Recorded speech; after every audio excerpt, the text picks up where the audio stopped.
Welcome back to the channel.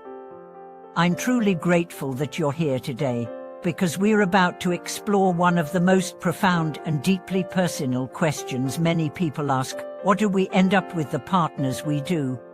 Is it random? Is it choice? Is it fate?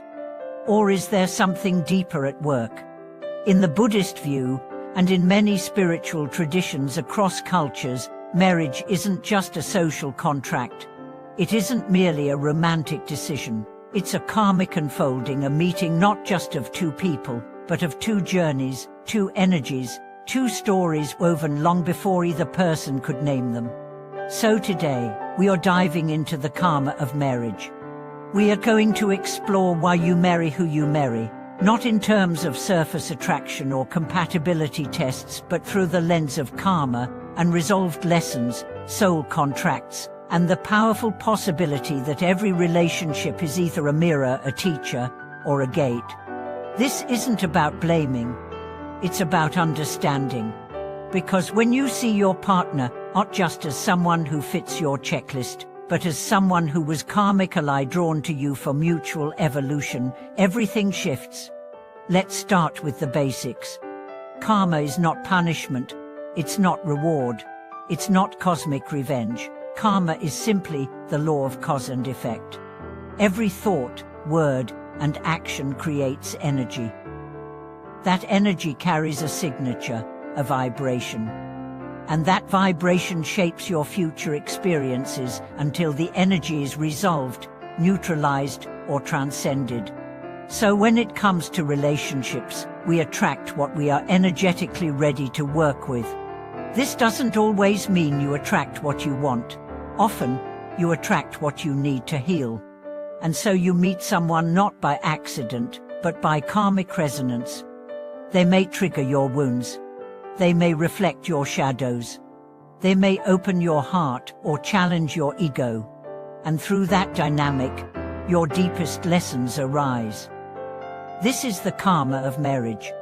You marry someone not just because of love, but because there's unfinished business from the past, agreements made before this lifetime, lessons left incomplete, growth that requires a mirror, someone close enough, important enough, to bring your unconscious patterns to the surface. This explains why the same issues tend to repeat in our relationships. Why some people attract emotionally unavailable partners again and again. Why others feel suffocated, unseen, or abandoned. Why certain dynamics feel familiar, even if you just met. These are karmic echoes, and marriage amplifies them. Because once you're in that commitment, the mirror gets closer, the lessons get louder, the stakes feel higher. But here's the secret. That's the point. Marriage isn't meant to make you comfortable. It's meant to make you conscious. That doesn't mean it should be full of suffering. But it does mean that your spouse will often touch the very places in you that are still healing. And you will do the same for them. You are not their fixer. They are not your savior. You are co-travelers, co-teachers, co-witnesses on the soul path. Let's look at some of the karmic patterns that often show up in marriage. One of the most common is the parent-child dynamic. One partner becomes overly responsible, the other becomes passive, dependent, or emotionally reactive. This often mirrors unresolved childhood roles. If you had to be the emotional caretaker for your parent, you may unconsciously seek a partner who needs to be rescued so you can feel needed. But eventually, that becomes exhausting. And the karma is revealed. You're not here to carry someone, you're here to heal the part of you that thinks love must equal sacrifice. Another pattern is the unfinished business loop. Sometimes, you marry someone you've known in a past life. Perhaps they betrayed you then. Or you betrayed them. The bond feels intense, magnetic, sometimes even irrational. You might feel overwhelming love, or overwhelming pain. Often both.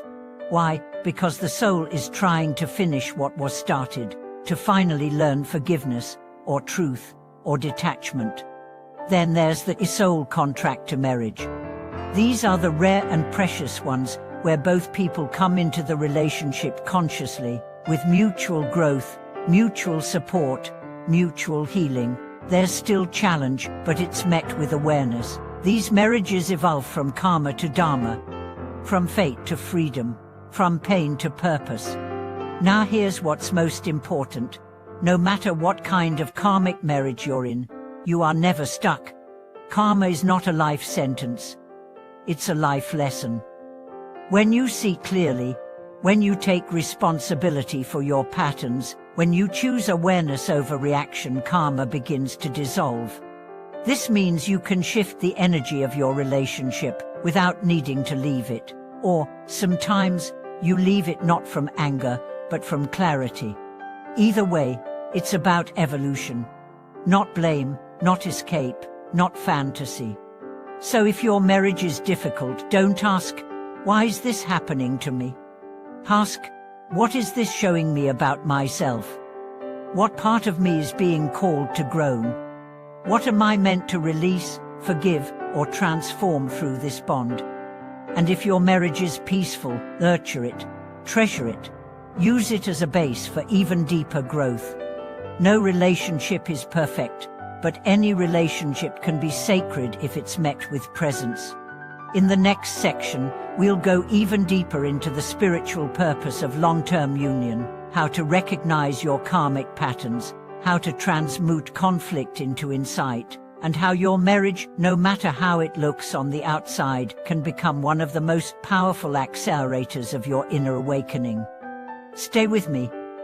What comes next might change how you see your past, your partner, and yourself forever.